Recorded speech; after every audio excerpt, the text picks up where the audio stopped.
Добро вечер во емисијата 360 степени на Алсат. На почеток, најавата за вечерашниве содржини.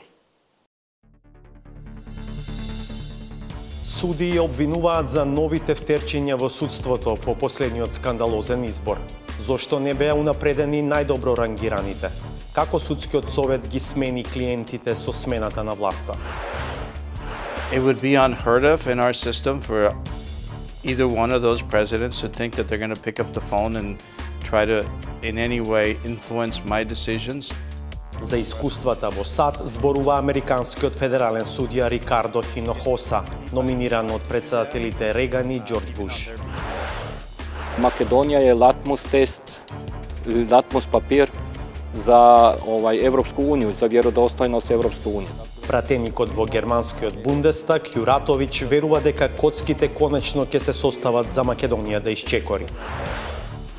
Ова е помало зло, во секој случај, од јагленото или дрвото. Половина од Скопје и блиската околина се загрева на дрва. Знаете дека загадува, така? Ние не ќеме да загадуваме, ама мора да се топли шладно. Ке помине ли уште една зима без суштински мерки за намалување на аерозагадувањето? Наставна програма за иднината, а услови од минатиот век. Се сноѓаме така што си носиме дома. Од дома вода и ние и учениците.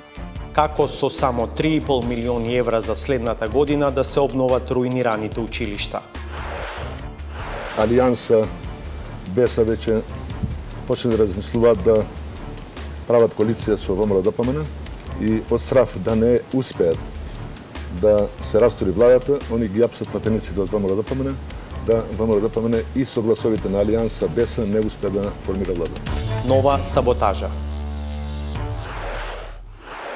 Останете на Алсат, се враќаме по кратка пауза.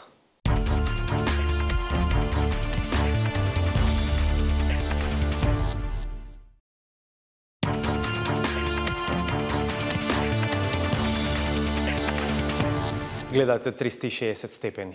Ке помине ли уште една зима без суштински мерки за намалување на загадувањето на воздухот? Граѓански активисти, незадоволни од парите во буџетот за 2018-та за таа намена, најавија дека прашањето ќе го покренат на меѓународно ниво, зашто се кршат базични човекови права и права на детето.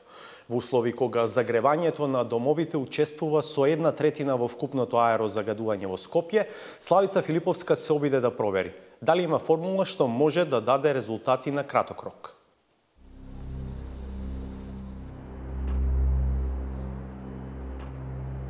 Во центарот на Скопје, еден од најзагадените градови во Европа, десетина семејства преживуваат во импровизирани бараки. Студениот декември ги натера да ги разгорат и кјумињата. Од трушовини, од народ што ми дават, носам дрва си горам, што да правам?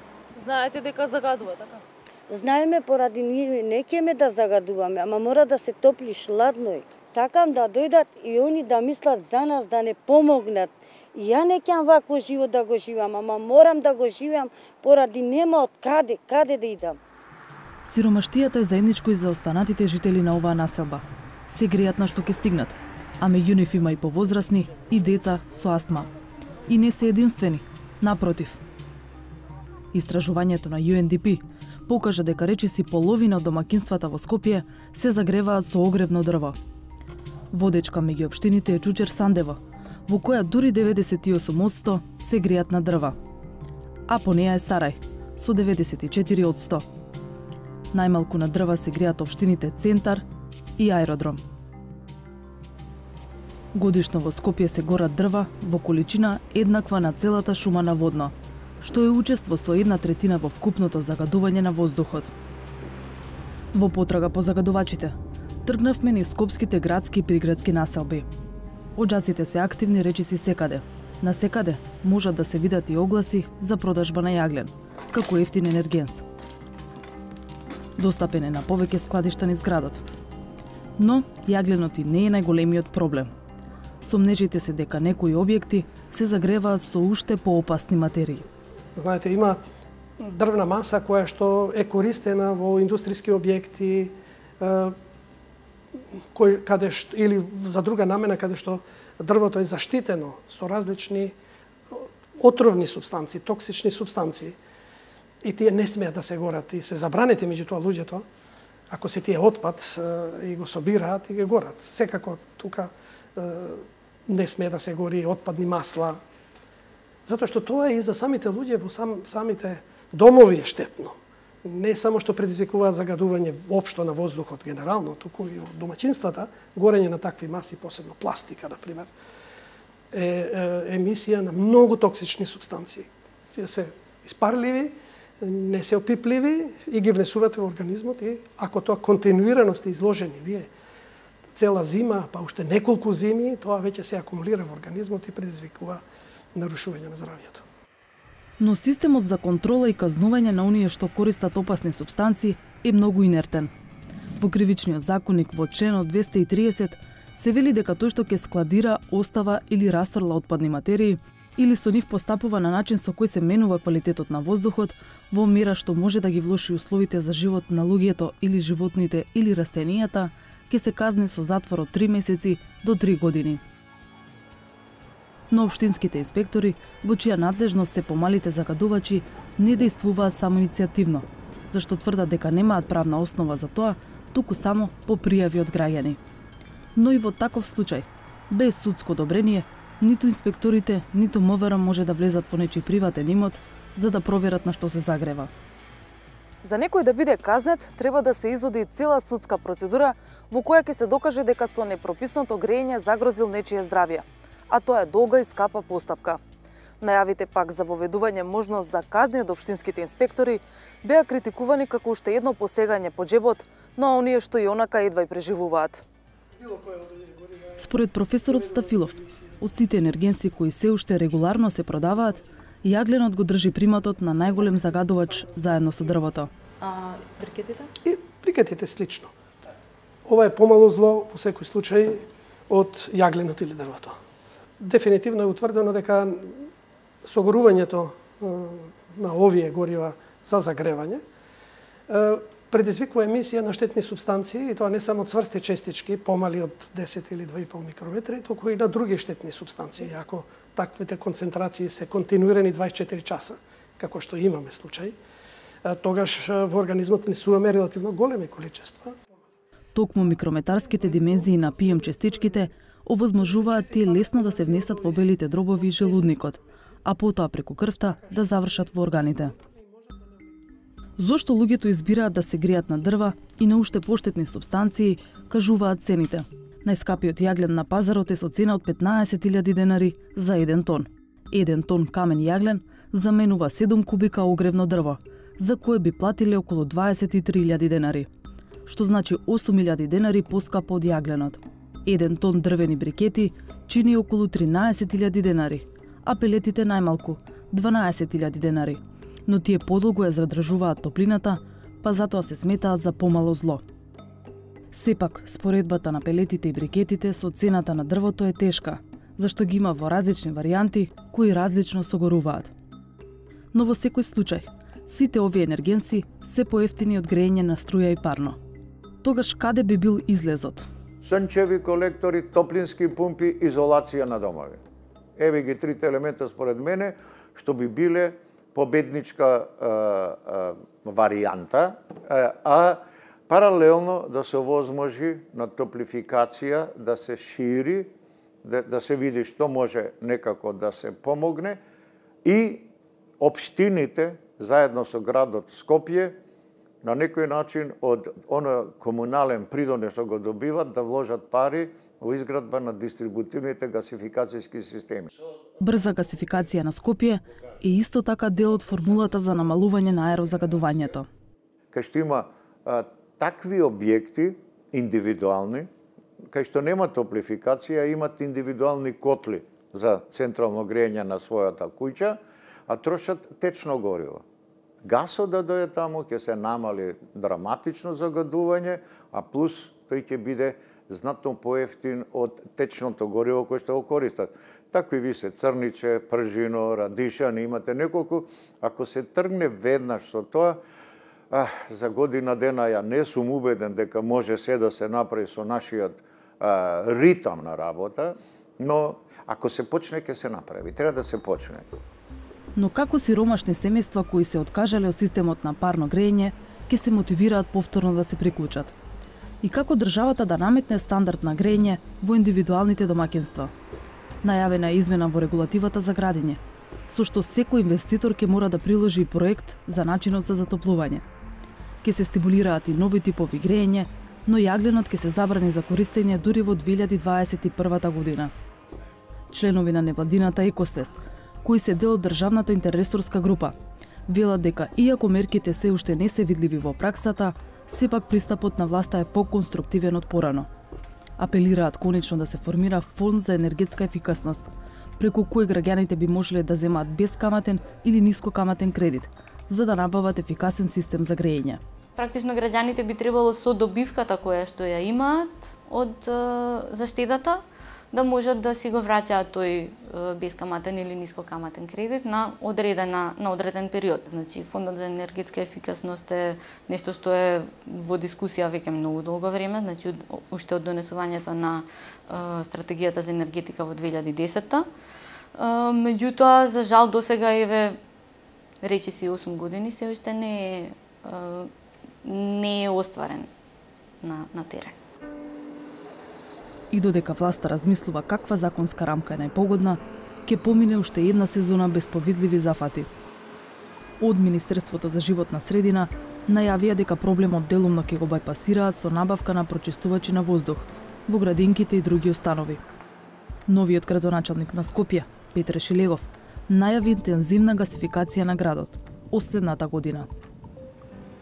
Градоначалникот на Центар, Саша Богдановиќ, најави 7-метарска кула за прочистување на воздухот во неговата општина, но и таа ќе се гради во 2019-та. Во меѓувреме, притисокот на јавноста за итни мерки не попушта. Ни смогот во Скопско, осамна и портретите на македонски револуционери со пораки за чист воздух. Јасно е дека барат големи средства, меѓутоа негативните ефекти на нарушувањето на здравјето исто така се големи. Очекуваме годинава законската рамка да биде целосно поставена за да можеме да ги видиме резултатите што е можно поскоро.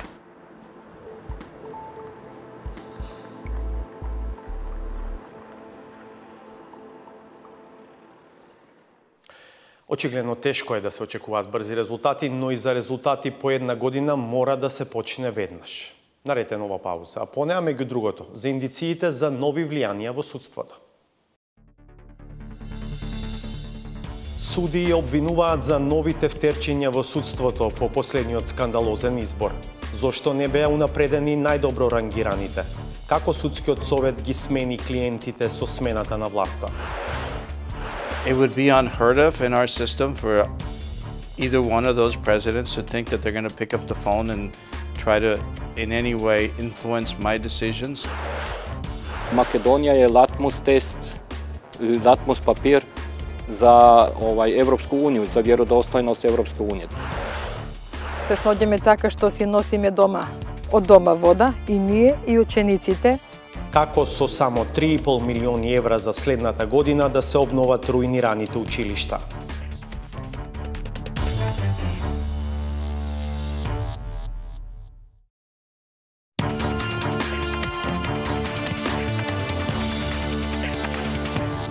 Во продолжение, што е причината за последниот скандалозен избор и унапредување судии со блиски релации со актуелните владеачки партии?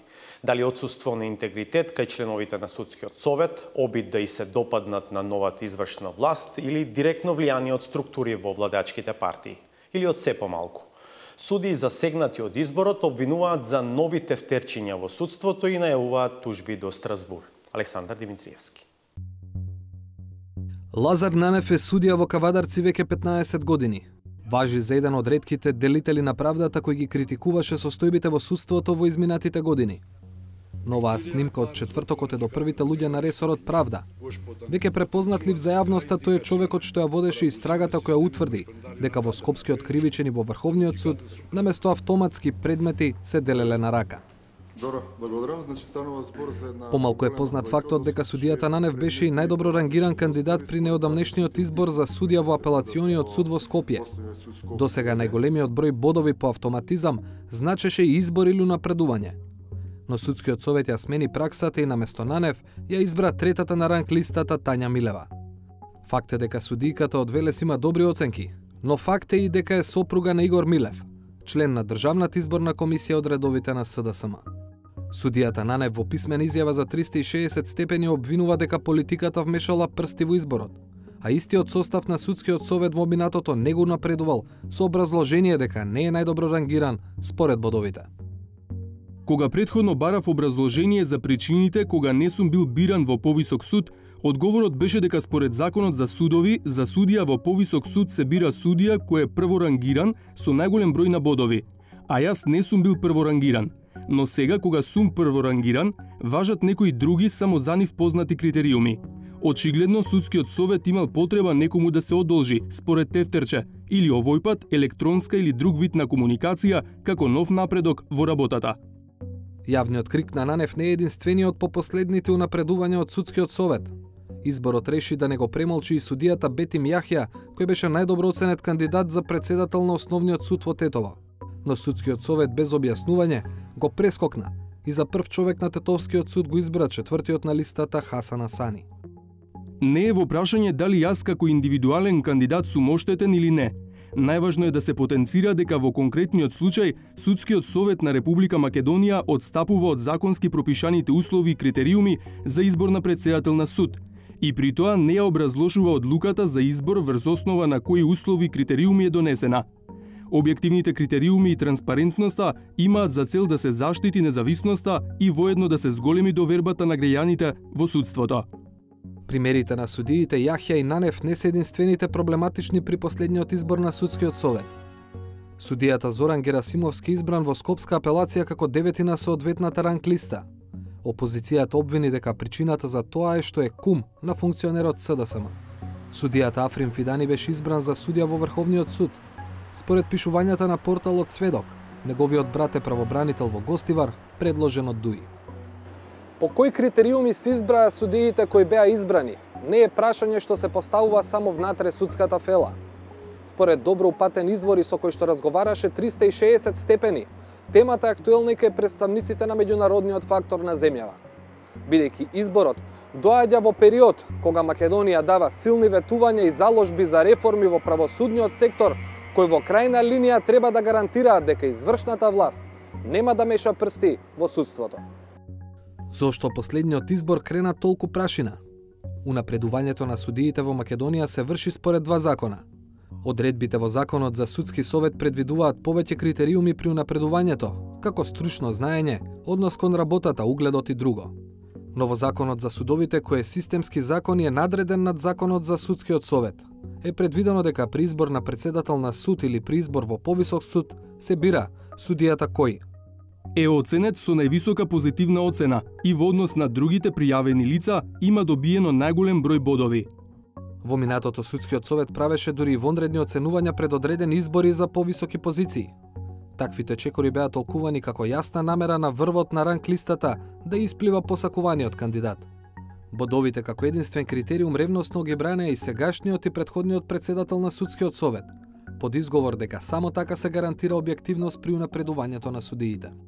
Со ова ние и прв пат денеска го имплементиравме законот, каде што се избираат за председатели судии кои во последните 2 години од страна на судскиот совет преку АКМИ системот се оценети со највисок број на бодови во однос на нивните против кандидати. Избрани се кандидати кои во текот на последните 2 години се оценети со највисок оценки, а воедно имаат и во однос на другите кандидати повисок број на бодови. Основен критериум е добиениот број на бодови, а другите критериуми што се наведени таксативно, меѓутоа не се бодуваат се во Законот за судски совет и не можат тие критериуми да се применат при вршењето на избор на судии.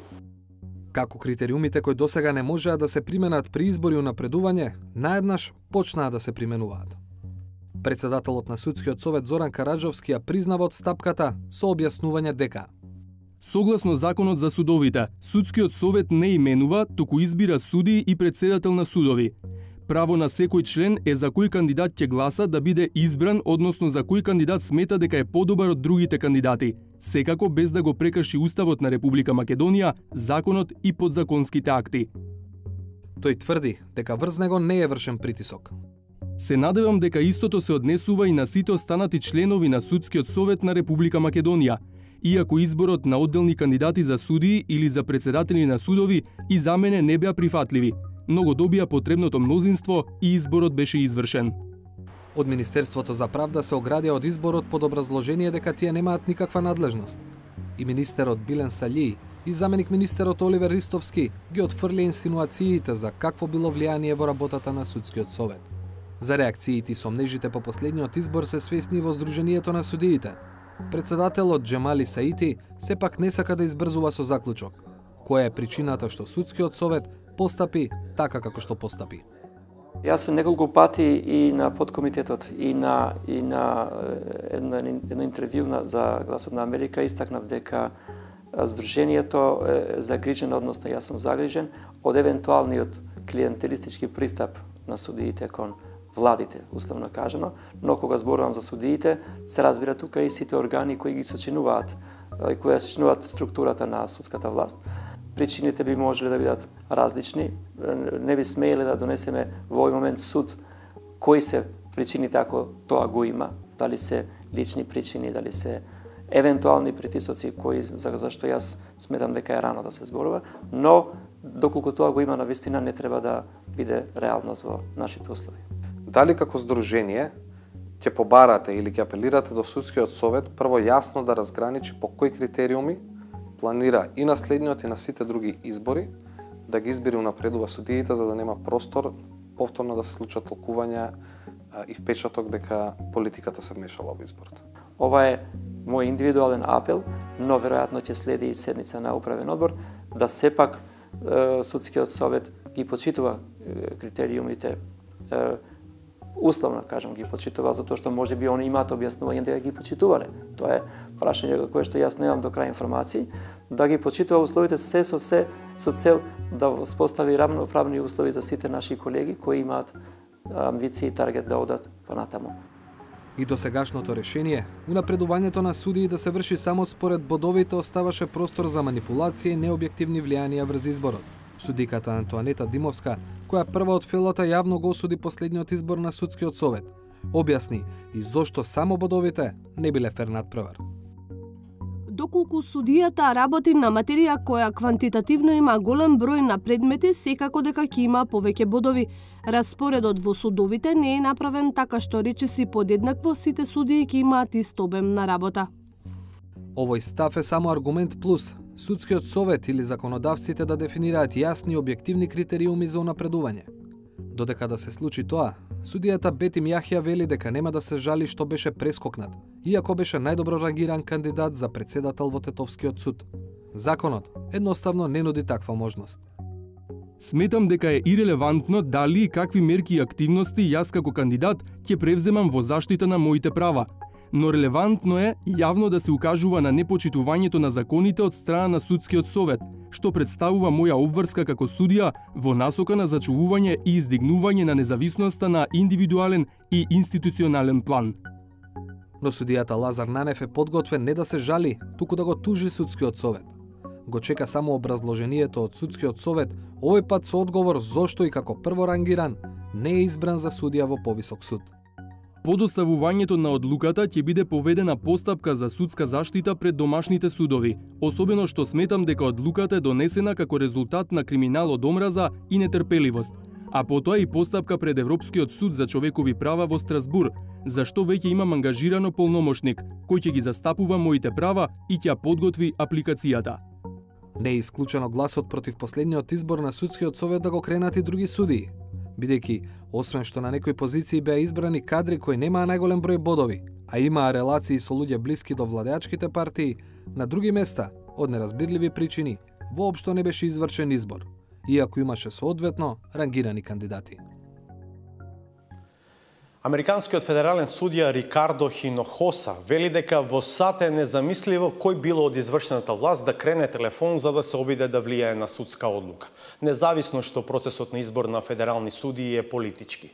Лично тој бил номиниран од двајца американски председатели, Роналд Реган и Џорџ Буш помладиот. Со Хинохоса, кој дел од своето искуство деновиве сподели со колеги од Македонија, разговара колегата Александар Димитриевски. Господине Хинохоса, на почетокот дозволете ми да цитирам еден од многуте наслови во медиумите во САД од последниве 6 месеци. Федерален судија по трет пат го блокираше актот за забраната за патување на председателот.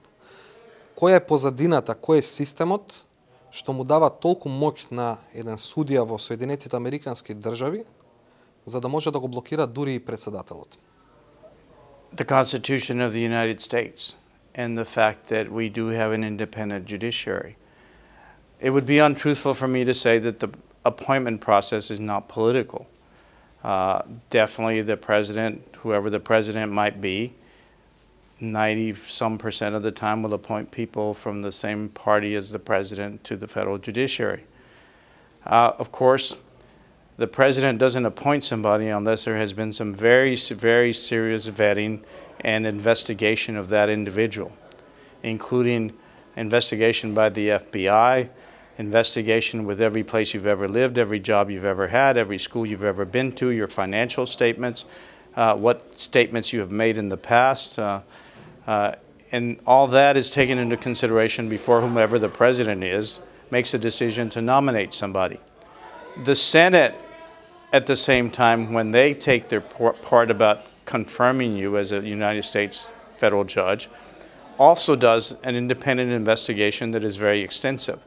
So it isn't that somebody's just picked politically. The president doesn't want to nominate somebody that's going to have some serious problems with regards to their past.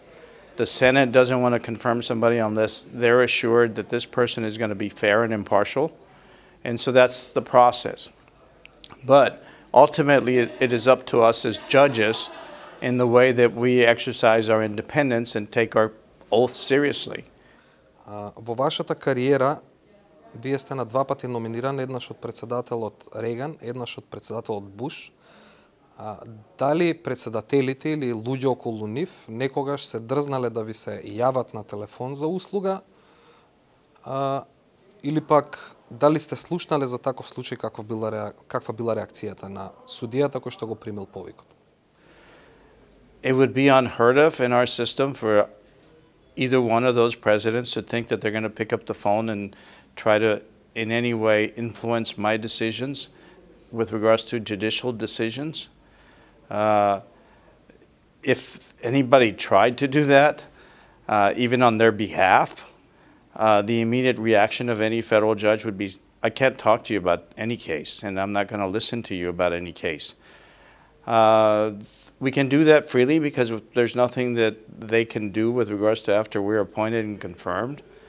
But it would really be unheard of that there would be an expectation that we would be responding to some communication from someone simply because we have done something with them politically in the past, or because somehow we feel friendship with them. And that's true of not just the President of the United States. Any friend that we have who may have an interest in a case, the reaction is going to be the same. And so I think it's important for us as judges to set the standard with regards to how the public views what we do, especially in cases that are high publicity cases. Because those are the cases that form the opinion of the citizens of a country that their system works or doesn't work. Веќе пети пат сте во Македонија. Упатени сте како се избираат и како се напредуваат судиите во оваа земја. Како би го коментирале фактот што ист состав на надлежното тело на судскиот совет, без промена на законите, во рек од неколку месеци практично ги смени критериумите за унапредување на судии, случајно или не паралелно со промената на власта во Република Македонија? Our system is very different because we don't have a judicial council that makes the decision as to who gets promoted. I will say that if you do have a judicial council And they do have rules, and they do have ways of grading people. We don't get graded in our system, in the federal system. There is no grading system. But if you do have such a system, you should stick to it and follow it, and not make, depending on what the political situation is, to not follow the system as you have it as to who gets promoted and who doesn't get promoted. So there isn't the view that it does matter who's in power or who the politicians are in favor of or who has friends or who doesn't have friends within the judiciary, as opposed to who did the best job and who deserves the promotion. Македонската јавност веќе е информирана дека спротивно на законот кој предвидува делење на предметите на автоматизиран начин, што треба да гарантира непристрасност во делењето на предметите по судовите, сепак имаме голем број на прекршувања на овој принцип, односно голем број од судските предмети се делени на рака. Каква би била реакцијата во Соединетите Американски држави доколку одредена истрага покаже нешто вакво?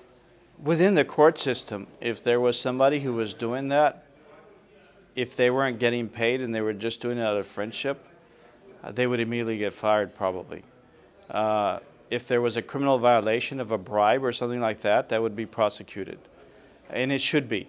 Because the last thing that you want the public to think is that it does matter who gets the case and that you can get favors done for you as far as who hears the case, because we know somebody at the courthouse or we know somebody that's willing to help us do it, and we really need this judge versus this other judge.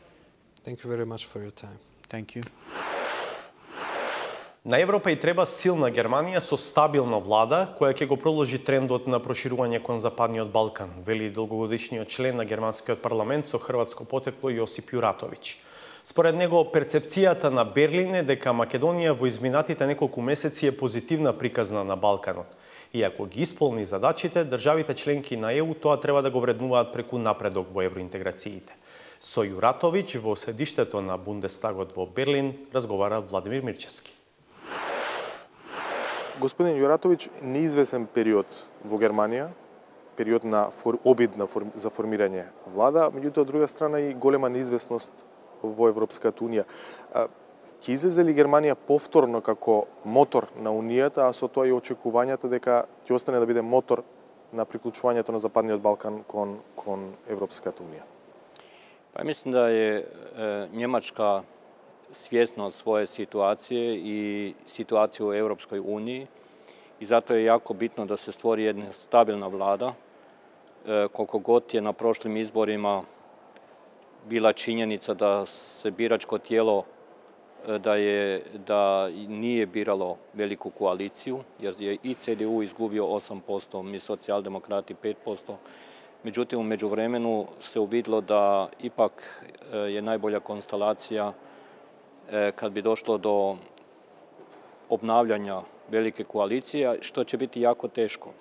Biće jako teško iz tog razloga jer je naše članstvo po tom pitanju jako skeptično, jer smo eto već 2 puta bili u velikoj koaliciji i svaki puta smo izgubili na glasovima. Međutim, postoji isto tako u društvu, a i u politici svijesta, mi trebamo jaku Njemačku i stabilnu njemačku vladu koja će zajedno sa Francuskom i ostalim zemljama u Europskoj uniji stabilizirati Europsku uniju, dati orijentaciju Europskoj uniji, sprovesti neke reforme unutar Europske unije kako bi Europska unija prije svega bila stabilna, imala perspektivu za budućnost. A u tom sklopu je i bitno pitanje rješenja Zapadnog Balkana. Zapadni Balkan je jedna vrsta bijelog polja na karti Europske unije i tu ima svakakvih utjecaja u međuvremenu na tom području i zato je jako bitno da se u interesu i Europske unije Zapadni Balkan krene što brže procesom integracije kako bi se stvorila jača sigurnost Europske unije. Jer sigurnost Zapadnog Balkana, odnosno put Zapadnog Balkana u Europsku uniju, znači sigurnost i stabilnost Europske unije. каква е перцепцијата на Берлин за ситуацијата во Македонија во последните 5 до 6 месеци? Pa upravo je, što se tiče Njemačke, Njemačka je od uvijek bila zainteresirana da se Zapadni Balkan stabilizira, da se da Zapadnom Balkanu jasna perspektiva i s time i Makedoniji. Makedonija je jedna pozitivna priča koja se je desila 2017. naime gdje je jedna politička opcija ozbiljno krenula putem reformi koje su bile dosta kočene od stare vlade i to je jako pozitivna priča i to je za i Njemačku, za nas koji smo, ja osobno sam u odboru za vanjsku politiku zadužen za Zapadni Balkan, gdje smo uvijek tražili da se Makedoniji što prije pomože po pitanju ulaska u NATO, po pitanju ulaska u Europsku uniju, gdje sam rekao nije fair da se sve kreće samo oko traženja imena i s time blokira proces Makedonije i tako dalje. Moram reći da smo ovo što smo doživjeli zadnjih 5 mjeseci, logično, ne može se u 5 mjeseci sve ispraviti, popraviti što se nije napravilo zadnjih 5 do 10 godina.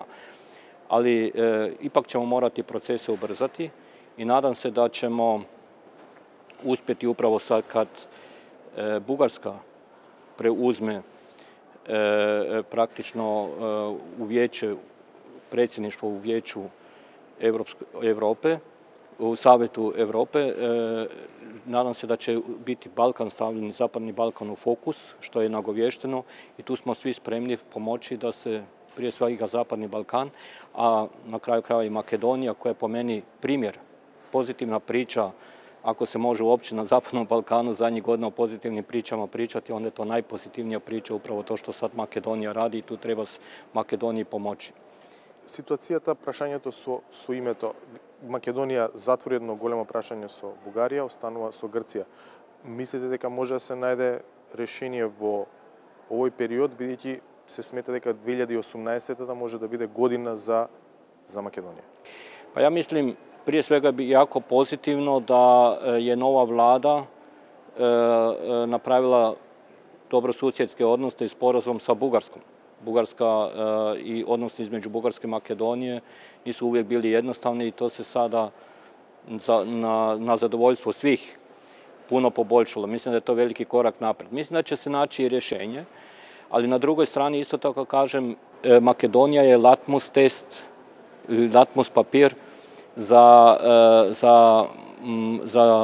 Europsku uniju, za vjerodostojnost Europske unije. Dakle, i mi moramo od strane Europske unije razgovarati sa Grčkom i odnosno sa susjednim zemljama Makedonije da se Makedoniji pomogne na putu ulaska u Europsku uniju i mislim da su i na jednoj i na drugoj strani momentalno snage koje su zainteresirane i koje su ozbiljno, bez ikakvog taktiranja i taktike, gledaju da se nađe rješenja za budućnost, prije svega za dobrobit svih, a na kraju krajeva i za mir i stabilnost u regiji. Makedonija je tu jako bitna. Прашањето е, ако Македонија испорача, дали и Европа ќе испорача? Europa mora, kod nas je u stvari malo teže situacija zbog toga jer moramo biti jednoglasni. Europa ima i svojih sopstvenih problema, ali mislim ako će ispoštovati Makedonija svoje uvjete koje su postavljeni za predpristup i za pristup u Europsku uniju, to će pomoći nama koji smo ovdje u Europi, koji želimo Makedoniji pomoći i cijeloj regiji i na kraju kraja imamo onda argumente da i mi odavde iz Europe možemo Makedoniji pomoći. Biće teško je ako ne ispoštuje Makedonija tražiti od nas da im pomognemo. Mislim da će se procesi ubrzati i uvjeren sam na to i morat će se ubrzati jer će se morati i Europa mijenjati u budućnosti. Moramo naći rješenja kako stabilizirati u Europi, a dio toj stabilnosti u Europi je i sigurnosna stabilnost po pitanju Zapadnog Balkana. Благодарам. Ќе одиме на уште една пауза, а по неа имаме уште теми. Како со само 3,5 милиони евра за следната година да се обноват руинираните училишта? Алијанса БЕСА веќе почне да размислуваат да прават коалиција со ВМРО ДПМН и од страх да не успеат да се растури владата, они ги апсат пратениците од ВМРО-ДПМН, да ВМРО-ДПМН и со гласовите на Алијанса БЕСА не успе да формира влада. Нова саботажа.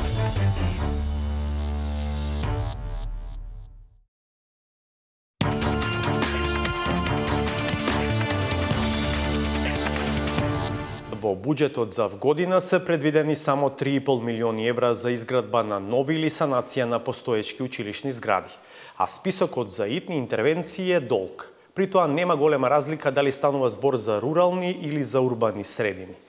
Хекура на Кифија има приказната за условите во кои учат децата од Бајловце, село од разбиен тип во општина Старо Нагоричане, и во Кумановското училиште Бајрам Шабани. Уверете се сами дали во вакви околности е возможна нормална настава.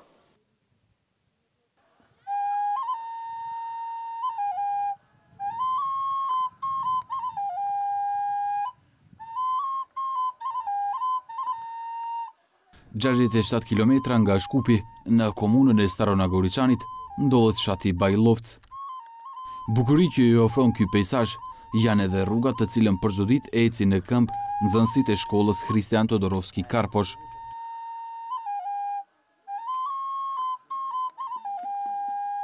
Ata çdo ditë kalojnë disa kilometra për të arritur në shkollën e vetme në këtë fshat me lagje të shpërndara.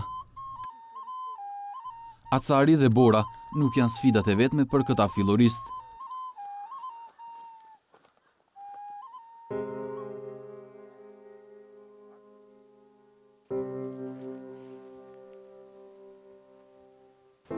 Pa, zimuski je по-лошо, летоски по-не. Чекай, бремники, ти! Има волци идат. Диви свини ги плашат.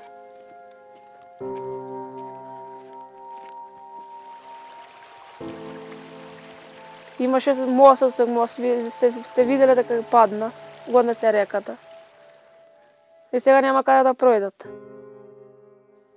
Po kolku peshаше? По 3 километра има сигурно до река. Miroslavi, nxënës në klasën e 7, së bashku me motrën e tij dhe kushëririn, nuk mungojnë në mësime. Edhe pse jo rrallë, ata takohen në rrugë me uqër dhe kafshë të tjera të egra. Станувам у 7 сати, ја и сестра ми, после чекам ога пецета, братуче ми, дојде кој да нас пие какао, и после си идемо на куде школу, чекам ога шофера, нека он не чека, кад ќе заврне негде се снајдемо и се скриемо. Por ecje në këmbë për disa kilometra në kushte të ndryshme klimatike nuk është problemi vetëm me të cilin përballen këta nxënës. Atyre u mungojnë kushtet elementare në shkollë. Имаме обезбедени наставни средства од радни вид на донации. Училиштето, значи, ни помагаат секој колку што може. Државните институции колку може толку помагат, бидејќи се оди преку централното училиште, но повеќе има вака од приватни донации, кои се или ги ние бараме, или тие некои сами се заинтересирани, потекнуваат од овие краеви, потеклото им од овдека, се отишле во Скопје, значи некои живеат, некои во странство и тие ни помагаат. Për 14 nxënësit dhe arsimtarët e kësaj shkolle, problem më i madh është edhe mungesa e ujit për pije. Се сноѓаме така што си носиме дома, од дома вода, и ние, и учениците. Orët e dedikuara për edukat fizike, nxënësit i kalojnë në përklasa, pasi që salla për sport nuk është funksionale dhe nuk i plotson as kushtet minimale. Таа сала порано се користеше за физичко образование, па потоа бидна кожара, значи погон кожара имаше, сега за физичко не ја користим, веќе нема услови. Се користи само кога има некои прослави или некои приредби тука во сето кога се организира. А училиштето не ја користи.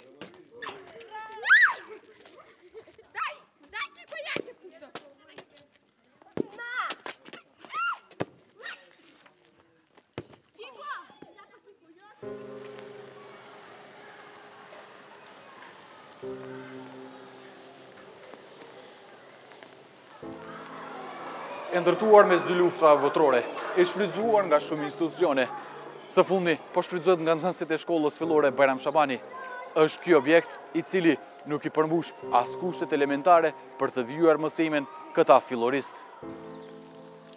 Mungesa e hapësirave ka detyruar drejtuesit e shkollës në Kumanov që 22 paralele apo rreth 600 nxënës t'i transferojnë në një objekt ndihmës i cili pothuajse nuk është shembur. Dikur nxënës në këtë objekt, tani pas shumë viteve mësues, Nureddin Fetau rrëfen se që nga periudha kur ai ka mësuar në këtë shkollë e deri tani kur ligjeron, në këtë objekt nuk është punuar asgjë.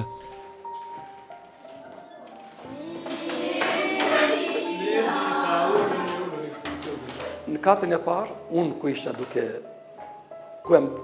punuar aty, ajo ka qenë sallë edukatës fizike. Kurse ana tjetër ishte biblioteka.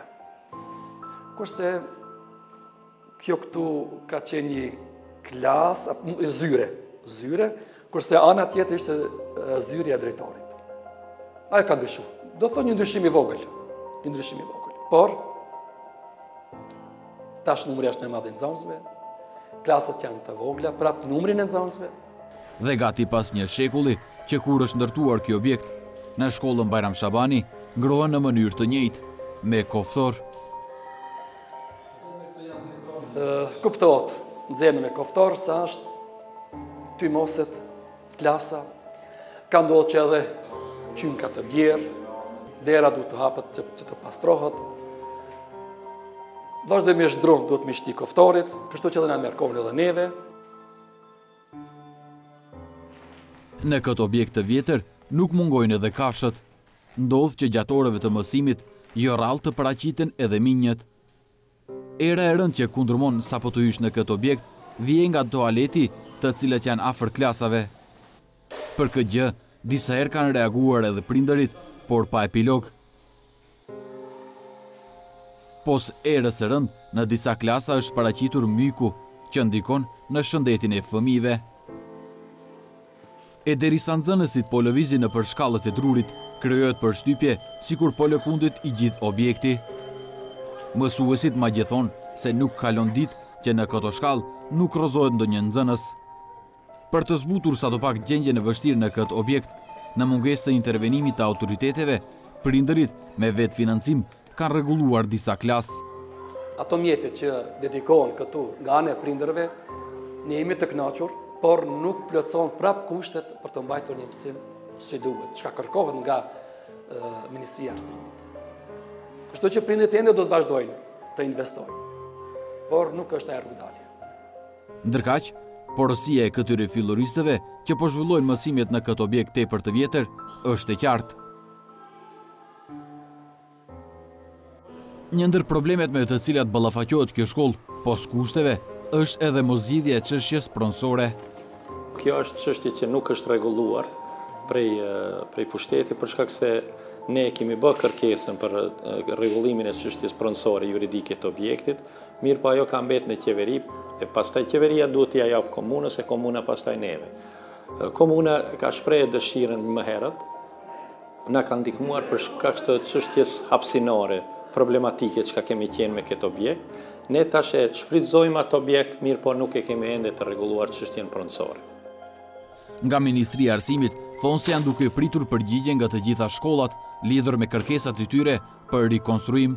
Голем број на училишта доставја барања до Министерството за образование и наука, пошто е потребно стручни тимови од Министерството за образование и наука да излезат на терен, да ги согледаат вистинските потреби и да направат предлог листа на училишта кои што имаат неодлежна интервенција. Листата служи како дата база на податоци, според која што тие одлучуваат што е поприоритетно, во смисла на тоа на обезбедување на елементарни услови за работа, како реконструкција на кров, заштита од надворешни услови, замена на прозорци, реконструкција на фасада, а понатаму следи подобрување на внатрешните услови на училиштето во смисла на реконструкција на санитарните јазли, грењето во училиштата, како и опремување со клупи и столчиња согласно потребите на училиштата. Në projekt buxhetin për vitin e ardhshëm, Ministria e Arsimit ka paraparqe 3,5 milionë euro të ndaj për përmirësimin e infrastrukturës së shkollave. Mbetet të shihet nëse këto mjete janë të mjaftueshme për të përmirësuar kushtet e vështira, jo vetëm në këto dy shkolla, породена школа ќера на тр територија на Вендит.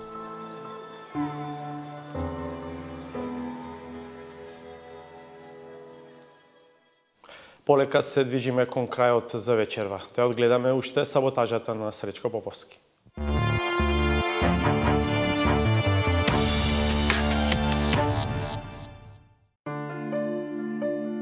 Секојдневната продукција на зачудувачки аргументи со кои се сака да се подкрепи невиноста доведува до некои нови епохални откритија. Ако тоа го говори лидерот на ветераните тогаш, таа добива специфична тежина, бидејќи од тој агол на гледање се дава сосема друга перспектива за вистината околу спречувањето на државниот удар.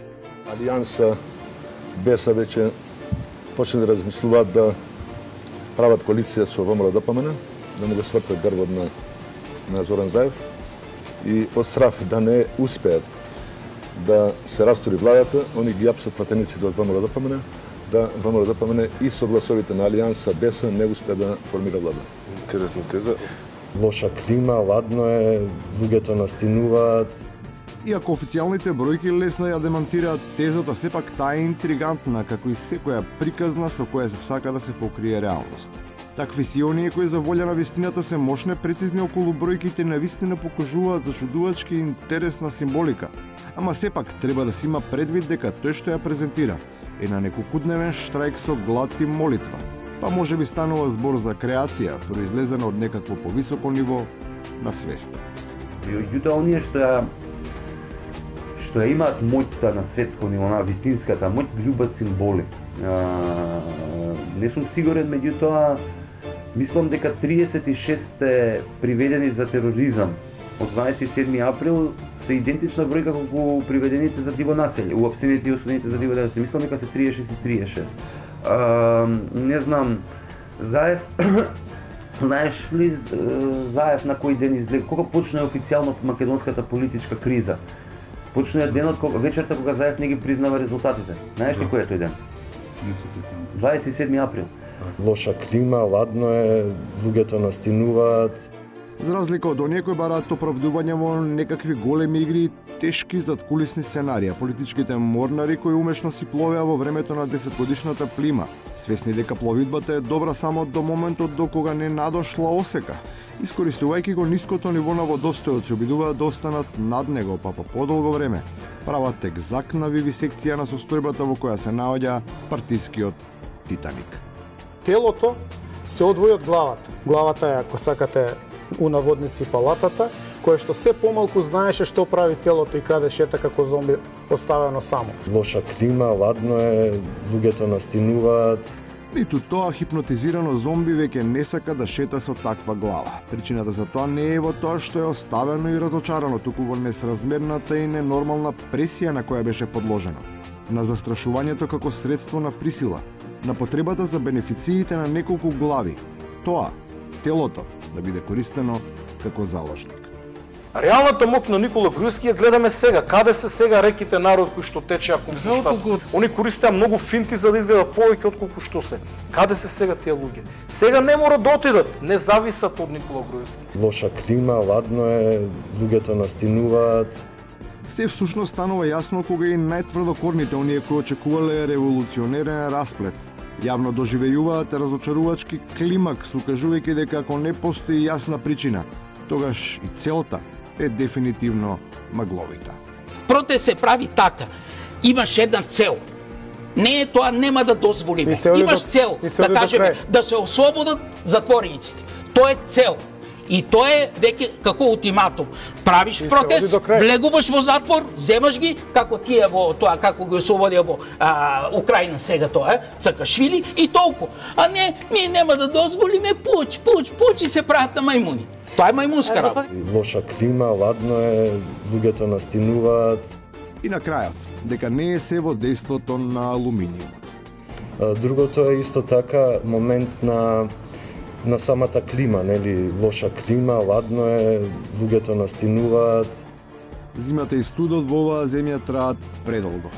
Изгледа дека на сите им треба пролет, ама вистинска пролет. Толку за вечерва. Не има и на веб страницата 360stepeni.mk, може да не следите и на Facebook и Twitter акаунтите 360 степени. Ке се видиме повторно в петок од 22:30. Пријатно!